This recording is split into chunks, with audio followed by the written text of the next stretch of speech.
Hello everyone, welcome back to the day 35 of learning data science. And yes, as discussed, today we are going to start with object-oriented programming. And today basically it will be a theoretical session, means like, and it will be somewhere short because I will just explain what is OOPS and basically why do we need OOPS and what are the certain features, parts of the OOPS, fundamentals of OOPS, what are those, right? So I will explain those of today's session. So first of first, what you have to do, as I say, you guys have to just read the mind map every day, and it will not just help you just remember the codes and stuffs and topics, but also it helps us to revise the things whatever we have discussed so far, right? So what we will do, I will just open my spider here. So, what do you understand by object-oriented programming, right? For example, if we have to perform certain things, means like there are various, if we take a real life example, means like how this is fan working, how your mobile is working, like, right? So, behind everything there is certain logic, there is certain code, and again how your body is functioning, there is certain code, like your nerve cells is sending the receptor to your brain. All these things basically is being designed somewhere by someone, right? So everything which is working around you, around in the world, is just there is behind some logic is there, some code is there, some set of instructions is there, right? For example, a car is moving on a street. So how that car is moving, a fuel is being dipped into that engine, and with the help of it's like pump, and basically I'm not a mechanical engineer, so basically you just try to understand how the block and piston works, and it helps us to generate the motion. Then with the help of chain, the tires are moving, and then gradually the car is moving on the streets. So basically everything which is working, there is somewhere logic behind it, there is somewhere block or set of instructions is there, that okay, these all things are there and you have to do all these things. Then these things can be carried forward easily. So I will just open a new file here, right? And within that, what I will do, I will let me just increase my font. I will just write here, oops,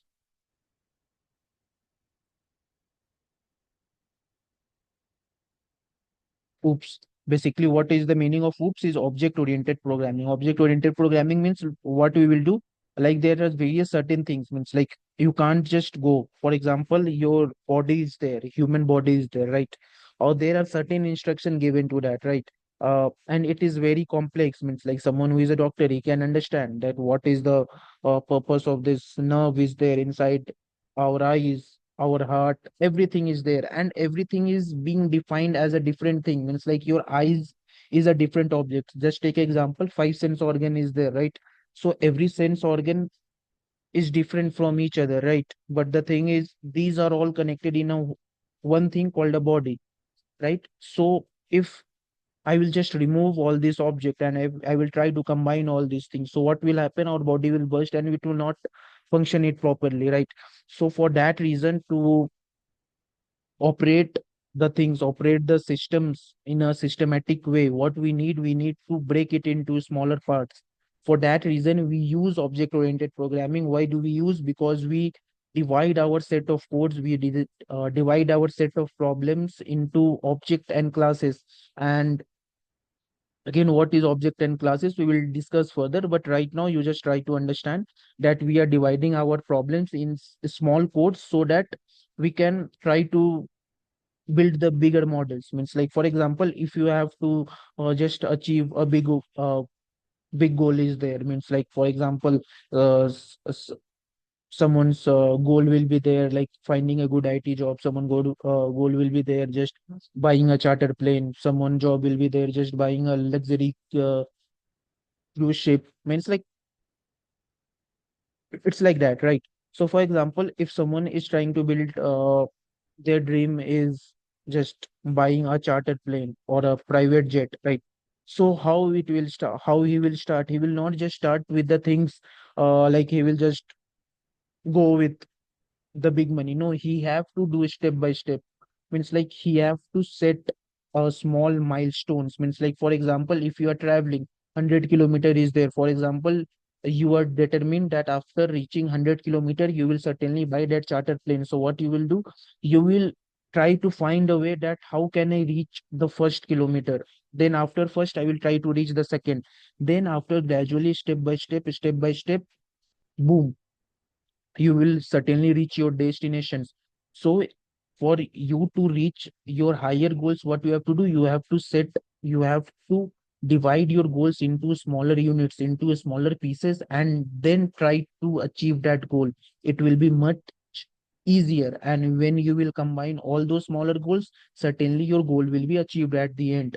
So basically the concept behind oops is similar like that. Means like, what we'll be doing, we will be breaking our set of codes, our problems in smaller units, and we will try to achieve that unit using smaller codes. And what it will help, it will help us to just code a big thing, right? For example, you are building a model for Tesla, right? So ultimately for that automation is needed, but again you have to just build the code into step by step. You have to segregate the code into smaller modules, into smaller libraries. These, then what you can do, you can together stick all of the things and you can build the model, right? For example, you are building some data science model, right? So what you are doing, you are first gathering the data, right? And after gathering the data, there are several data, then you are performing joins, you are combining one data. Then what you are doing, you are doing EDA, exploratory data analysis, then you are doing data pre-processing, then after that you are just finding the model, which model will be suitable for that. Then again, after you have decided the model, you will decide to build that model. After that model is built, then you will test that whether this model is working or not. So what you are doing, step by step you are achieving those. You will not just take a data set and you will try using building the model, right? You are just creating a smaller milestones and you are trying to achieve it, and at the end you are able to find those. Okay, so what's basically the full form of oops? The full form of oops is object oriented programming.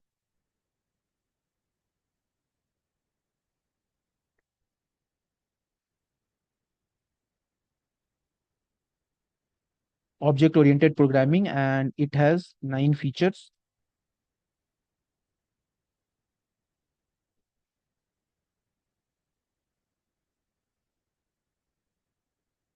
It has 9 fundamentals.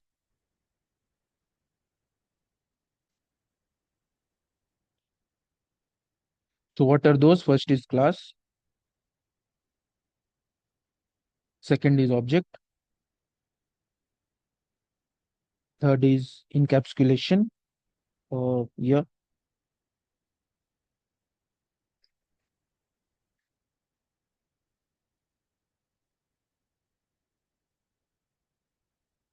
encapsulation. Fourth, you can say polymorphism. Five, you can say inheritance. Six, you can say methods overloading, methods or function overloading. Seven, you can say data hiding.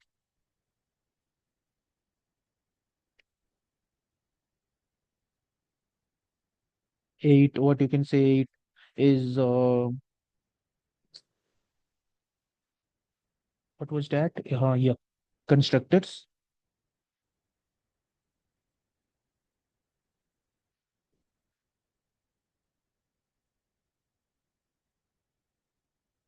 And one thing I just left out here. What is that? Data abstraction.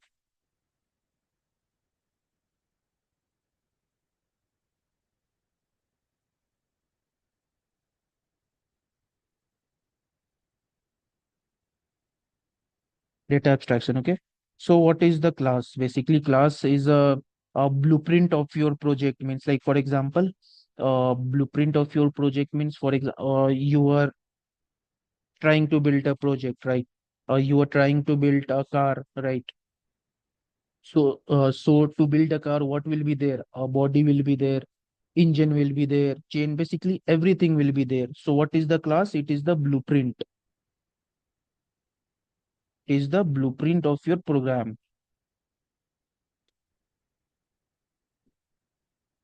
So this is their class. Short and simple way, it is the blueprint of your class. And what is the object? Objects are the smallest identity of the class. Objects are the smallest modules or identity of the class or of the object oriented programming. Just pardon me with the identity spelling. Okay, I'm not just focusing on it into much of it. And what do you mean by encapsulation, right? Basically, encapsulation is, for example, you are going into bank, right? You have your phone pay and Google Pay, right? What you are doing, you are checking your account balance. You are checking whether it's zero or not, but you are not able to change your account balance, right? You um, can't go inside a bank, whatever means, like for example, I have a bank account of ICICI Bank, right? So I just go walk into the bank and I will tell me, okay, just increase my balance. He will just tell me to give money, whether I am being employed or if I'm having the cash, then it will just tell me to deposit into my account. By that I can increase it, but how I can increase it, that details the bank account will not tell me. Otherwise everyone will be rich here, means like they will just increase their bank account balance by some 5 lakh 6 lakh CRs. Okay, so encapsulation means it's a act of hiding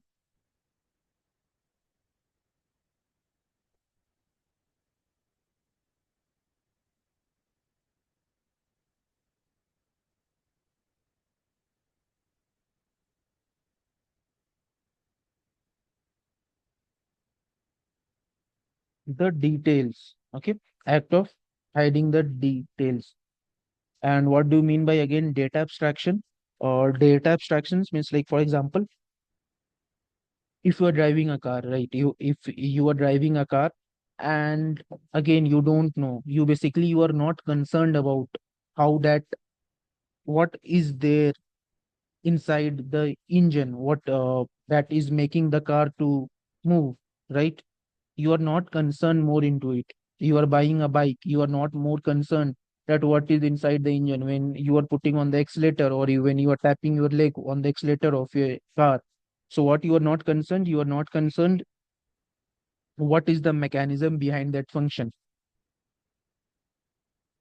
Okay, you are not concerned about what is the mechanism behind the function. So for that, what you are doing, you are just concerned about whether this car is moving or not, these all things, right?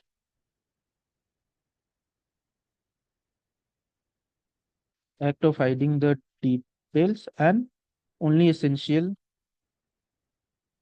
features are viewed.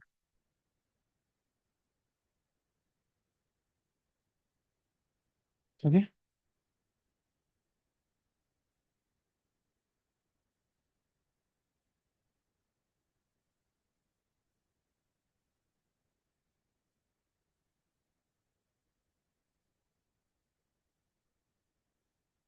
uh, basically this had to be written in this. Okay, my bad.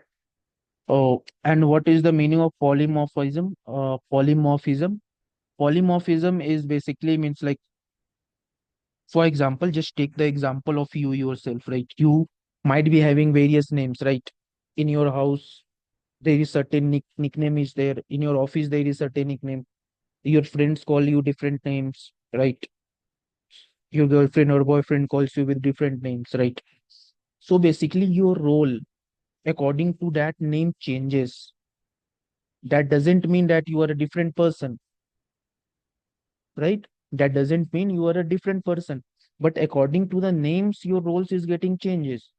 Means like you behave differently with your mom, you behave differently with your girlfriend or boyfriend, you behave differently with your teacher, you behave differently with your manager, you behave differently with your colleague, you behave differently with your friends, and you behave differently with your best friends, right? So that doesn't mean you are a different person, but your roles is different. Are you understanding it? For example, there is a printer, right? So what that printer will do, printer will Xerox also, and printer will print also, right? So that doesn't mean printer is doing stupid things. No, it has several features. It have several functions. So what do you mean by polymorphism? So polymorphism means what you can relate with it, as I've told you. Same interface, same interface, different behavior, different behavior. Just like as you, same person is there, but different names is there, and according to their name, different behavior is there, right?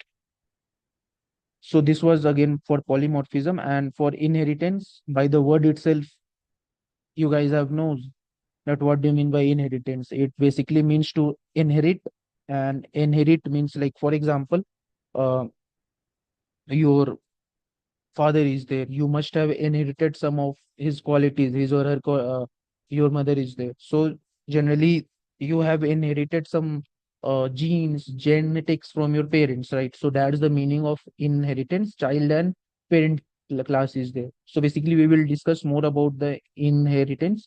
So as it for now, what you can tell, means like child class inherit, child inherit genes from parents, right?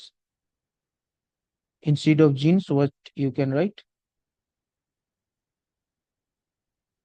child class inherit, other than properties, genes, you can write here properties from parents, parents class. Okay. Now it comes the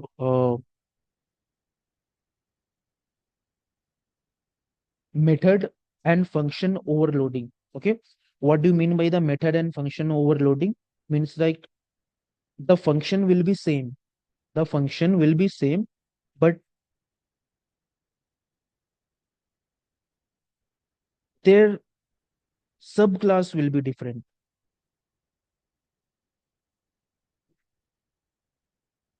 How it is? For example,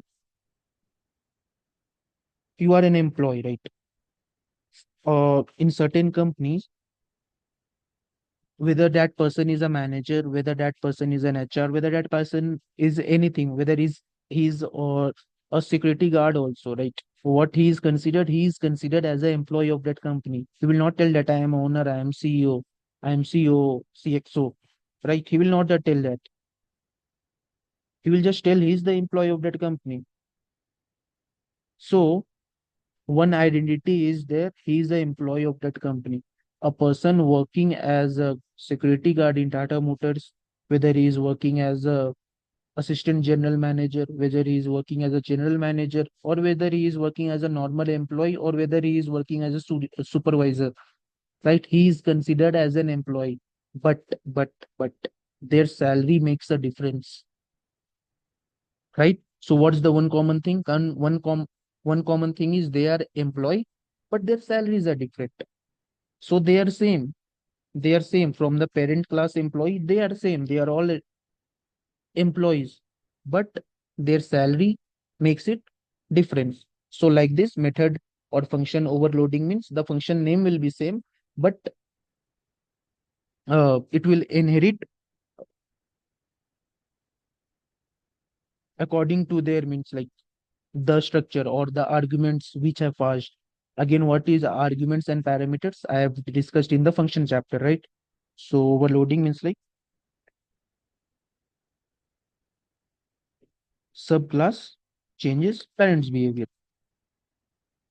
And it's like if you are a security guard, your behavior will be different. You have to just check the security at the gates. If you are a AGM, your assistant general manager, then your roles are different. If you are a general manager, then you have to look into for assistant general manager. You have to check whether he is working good or not. So like this, their roles changes, their salary changes according to their subclass, right? And again, what is the meaning of data heading? Data heading is like it will not show you the essential details here. Means like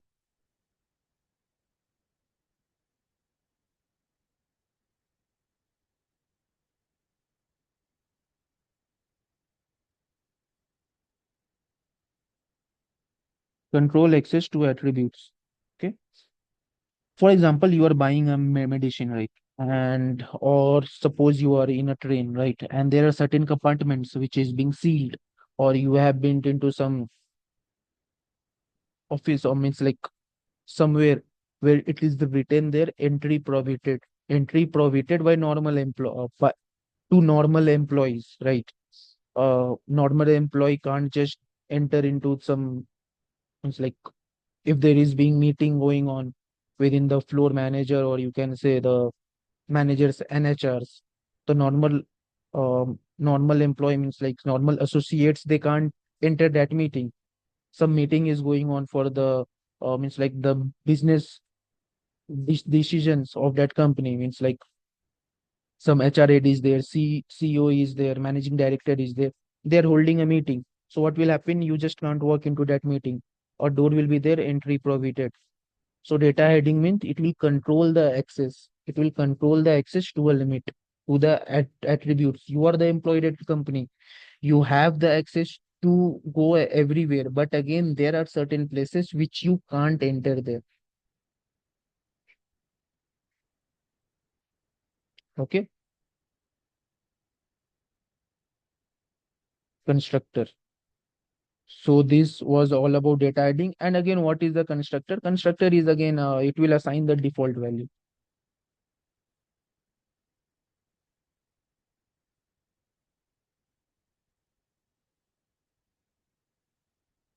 For example, you are playing a game, right? You are playing a game, and by mistake, you have failed that game, and your game is over. So what you will do? You will try to uh, restart the same level. So you have to restart from zero. You will not start from where you have left, because you have failed in that level. So just take example, you are playing a game and you have to restart a level. So how you can restart? Constructor here plays a role. It restates the value. It assigns a default value.